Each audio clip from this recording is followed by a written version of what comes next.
బైబిల్ని అడ్డం పెట్టుకునే జనాల్ని దారి దోపిడీలు చేసిన మరి దోపిడీలు చేస్తున్నారు కదా.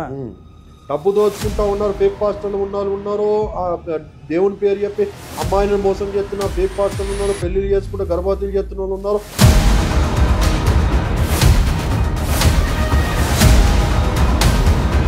నీ భార్యని ఎవడైనా చేయబట్టుకున్నాడు అనుకో, నీ భార్యని ఎవడైనా ఏమన్నా అన్నాడు అనుకో, నీ కూతుర్ని ఎవడైనా మనం అన్నాడు అనుకో, ఊరుకుంటావా నువ్వు?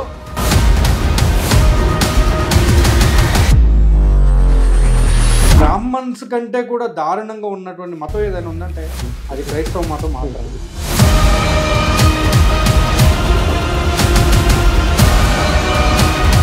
రాధా మనోహర్ దాసు చిన్నజీవ స్వామి దగ్గరికి పోయి ఆయన కాళ్ళు ముట్టుకోవాలంటే చిచ్చి అన్నట్టుగా కాళ్ళు కూడా దూరం పెట్టేస్తాడు.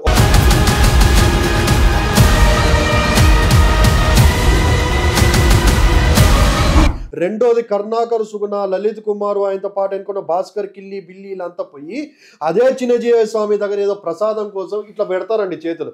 చిన్నజీవ స్వామి చేతులను కూడా ముట్టుకోలే కూడా ఇలాగ వదిలేస్తాడు.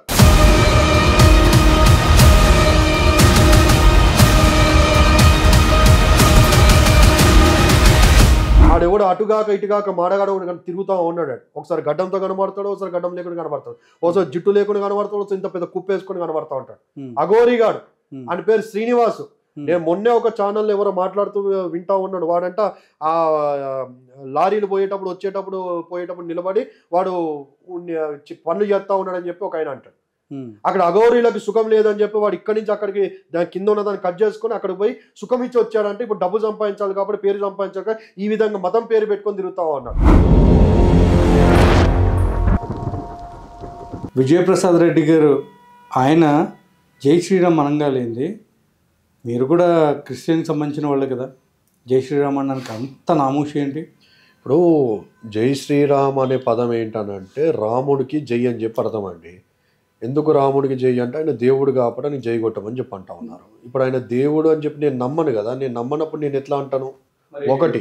రెండోది, యేసు ప్రభు వారు కూడా ఈ భూలోకంలో జీవించినప్పుడు ఆయన చుట్టూరు కూడా అన్యులైన వారు చాలా మతస్థులు ఉన్నప్పుడు ఎప్పుడైనా యేసు ప్రభు వారు ఈ విధమైన గ్రీటింగ్స్ కానీ రాజుగారికి జయ్యనో లేకుంటే అక్కడ ఉన్న ప్రవక్తలకు జయ్యనో లేదా పెద్దవారికి జయ అని చెప్పి ఎక్కడైనా అన్నట్టు కనబడ్డదా? లేకుంటే ఆయన ఏ విధంగా మాట్లాడినట్టు కనబడ్డదా మనకు అక్కడ? పీటర్ గారు, మీరు అసలు ఏం మాట్లాడుతున్నా మీకు అర్థమవుతుందా? చెప్పండి. జీసస్ క్రైస్ట్ ఉన్నది ఇజ్రాయెల్లో, ఇప్పుడు మీరు ఇక్కడ ఉన్నది భారతదేశం అండి, ఇది ఇండియా. ఆ టైంలో భారతదేశం అనేది ఎక్కడ ఉంది, ఎలా ఉంది అనేది కూడా నాకు తెలిసినంత మటుకైతే ఏమో మరి భారతదేశం అయితే ఉంది, అప్పటికైతే ఉంది. కానీ జీసస్ క్రైస్ట్ ఉన్నది ఇజ్రాయెల్లో, ఇజ్రాయెల్ గురించి మాత్రమే మాట్లాడారు. ఇజ్రాయెల్లో అంతేగాని ఇక్కడికి రాలే కదా. ఇజ్రాయెల్లో ఉన్నటువంటి యేసు ప్రభువుని ఇక్కడ భారతదేశంలో కూడా అనుసరించారా? ఎవరు? ఇజ్రాయెల్లో ఉన్న యేసు ప్రభువుని ఇక్కడ భారతదేశంలో ఉన్న వాళ్ళు కూడా అనుసరించారు. నేను భారతీయునే కదా. నేను మాట్లాడేది ఆ రోజుల గురించి, జీసస్ క్రైస్ట్ ఉన్నటువంటి ఆ రోజుల్లో మీడియా లేదు కాబట్టి యేసు ప్రభు గురించి అప్పట్లో 2020 సంవత్సరం ఎవరికి తెలియదండి కదా. తోమా గారి ద్వారా ఆయన సువార్త ప్రపంచం అంతటా, దానిలో భారతదేశానికి తోమా గారి ద్వారా వచ్చింది సువార్త. తోమా గారి ద్వారా వచ్చిందని మీరు అంటున్నారు, కానీ బ్రిటిషర్స్ చేసినటువంటి అఘాయిత్యాల వల్ల బ్రిటిషర్స్ ఎప్పుడు వచ్చారు వచ్చింది అని మాత్రం మాట్లాడుతున్నారు. బ్రిటిషర్స్ ఎప్పుడు వచ్చారు? ఏ సంవత్సరంలో వచ్చారు బ్రిటిషర్స్? బ్రిటిష్ వాళ్ళు దేవుడు లేదా బ్రిటిష్ కి సంబంధించింది అని చెప్పి అంటా ఉంటారు కదా. బ్రిటిష్ వాళ్ళు ఎప్పుడు వచ్చారండి?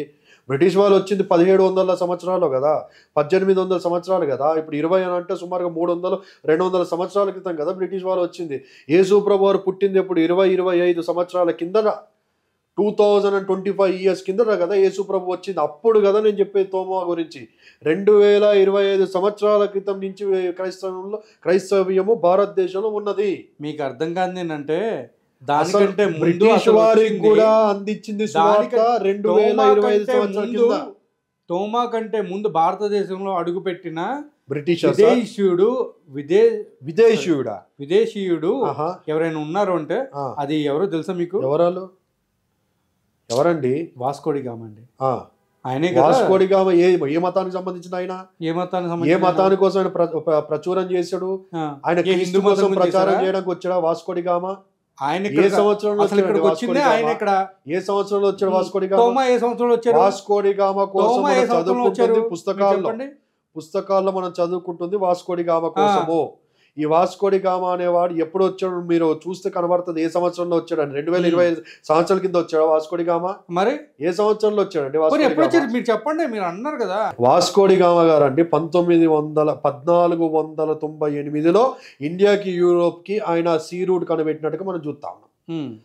ఆయన 1500 సంవత్సరాల్లో ఎప్పుడు ఆయన చనిపోయినట్టుగా మనం చూస్తున్నాం. యేసు ప్రభువు ఆయన ఎక్కడ చచ్చిపోయాడు? కొచ్చిలోనే కదా చనిపోయింది. కొచ్చిలో, ఇండియాలో చనిపోయాడు. ఇండియాకి వచ్చాడు కదా. కానీ తోమా ఎప్పుడు వచ్చాడండి? మీకు అర్థం కావట్లేదు నేను చెప్పేది. తోమా వచ్చింది 2025 సంవత్సరాల క్రితం తోమా వచ్చాడు. యేసు ప్రభు వారి శిష్యుల్లో ఒక శిష్యుడు తోమా.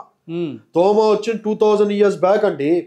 యేసు ప్రభు వారి తర్వాత అంటే తోమా వచ్చి వెళ్ళిపోయిన 1500 సంవత్సరాలకి వాస్కోడి గామా అనే వ్యక్తి వచ్చినట్టుగా మనకు కనబడుతోంది. కానీ 15th సెంచరీలో చనిపోయిన భారతదేశంలో హిందుత్వం అనేది ఉందండి, అది గుర్తుపెట్టుకోండి. హిందుత్వానికి తోమా గారికి సంబంధం ఏంది? అవునండి, తోమా గారు ఫస్ట్ సువార్త ప్రకటించిందే బ్రాహ్మణులకి కదా.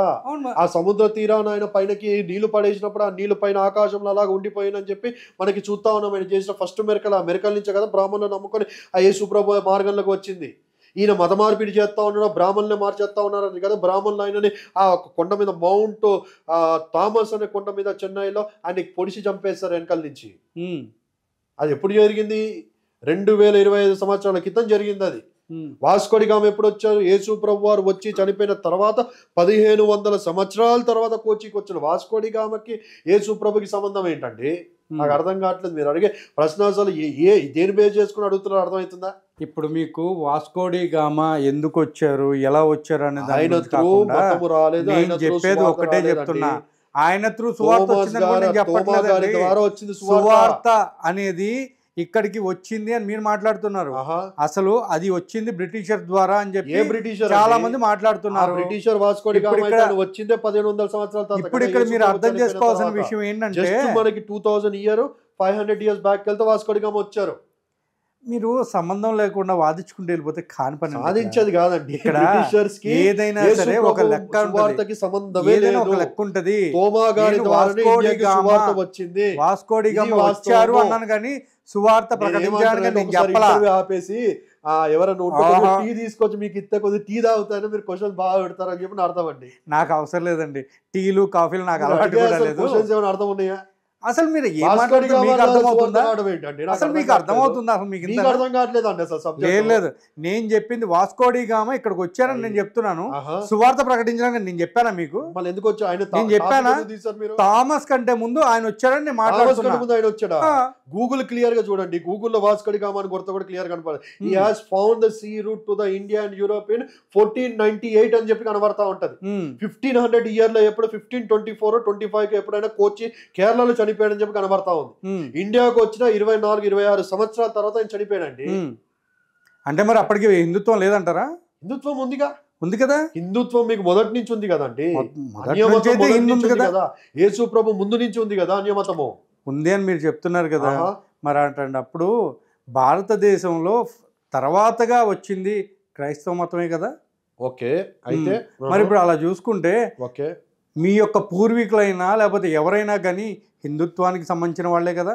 ఓకే, మరి అలాంటప్పుడు క్రైస్తత్వాన్ని నమ్మాలి అని చెప్పేసి వేరే వాళ్ళ ఇళ్ళకి వెళ్ళి మీరు బోధించాలి అని అనుకోవడం ఎంతవరకు కరెక్ట్ అంటారు? మొదటి మానవుడైన ఆదాము అవ్వ ఎవరి బిడ్డలు రానంటే మొదటి ఆదాము అవ్వ యెహోవా అంటే యేసు ప్రభు పరిశుద్ధాత్మ వలన కలిగిన వ్యక్తులు. హిందుత్వంలో కూడా మొదటి పేరెంట్స్ ఉన్నారండి, ఆదాము అవ్వే కాదు.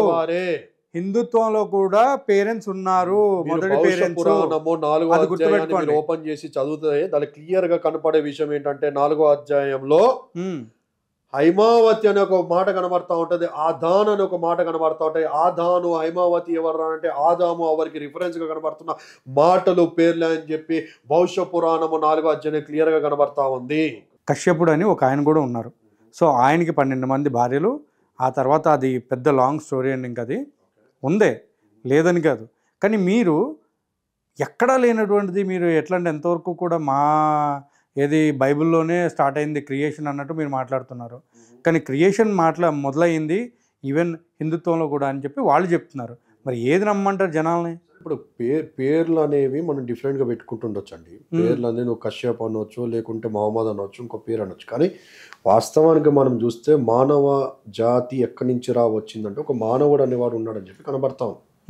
ఆ మానవుని తయారు చేసింది ఎవర్రా అంటే దేవుడు అని చెప్పి క్లియర్గా కనబడతా ఉంది. దేవుడు ఉండేను, దేవుని చేత మానవులు ఈ భూమి మీదకి అడుగు పెట్టాడని చెప్పి క్లియర్ కనబడతా ఉంది మనకి, అవునా కదా? ఇప్పుడు ఇవన్నిటిని అడ్డం పెట్టుకునే కదా మీరు అందరూ కూడా పాస్టర్లు అనేవాళ్ళు డబ్బులు లాగడం, దశమ భాగాల పేరిట అవన్నీ జరుగుతున్నాయి, జరగట్లేదు. డబ్బులు మళ్ళీ లాగడం ఏంటి? డబ్బులు లాగడం ఏంటి నాకు అర్థం కావట్లేదు. ఇప్పుడు ప్రతిదీ కూడా మీరు బైబిల్ని ఫాలో అవుతున్నా అని మీరు మాట్లాడుతున్నారు. బైబిల్ని అడ్డం పెట్టుకునే జనాల్ని దారి దోపిడీలు చేసిన మరి దోపిడీలు చేస్తున్నారు కదా సంఘాల్లో. ఏ మతంలో లేరండి? దొంగలు అన్ని మతాల్లో ఉన్నారు, ఫేక్ పాస్టర్లు అన్ని మతంలో ఉన్నారు. నేను ఎందుకు ఈ విషయాన్ని అంటా ఉన్నానంటే, ఇప్పుడు మా క్రైస్తవం మీద విపరీతమైన దాడి జరుగుతూ ఉందండి. సోషల్ మీడియా దాడి కావచ్చు, లేకుంటే సోషల్ మీడియాలో ఎడ్యుకేట్ చేసి ఉసిగలిపి వాళ్ళని రెచ్చగొట్టి డైరెక్ట్ ఇంటిల మీదకో లేకుంటే చర్చిల మీదకో సువార్త ప్రకటించేటప్పుడు క్రైస్తవ మతాన్ని లోపలికి రావద్దని చెప్పి తన్నండి కొట్టాడని చెప్పి కొంతమంది శివశక్తి లాంటి వాళ్ళు, లేకుంటే కరుణాకర్ సుగుణ కానీ లలిత్ కుమార్ లాంటి వాళ్ళు ఎడ్యుకేట్ చేయడం బట్టి దాడులు జరిగే ఖచ్చితంగా మనకి కనబడతా ఉన్నాయి.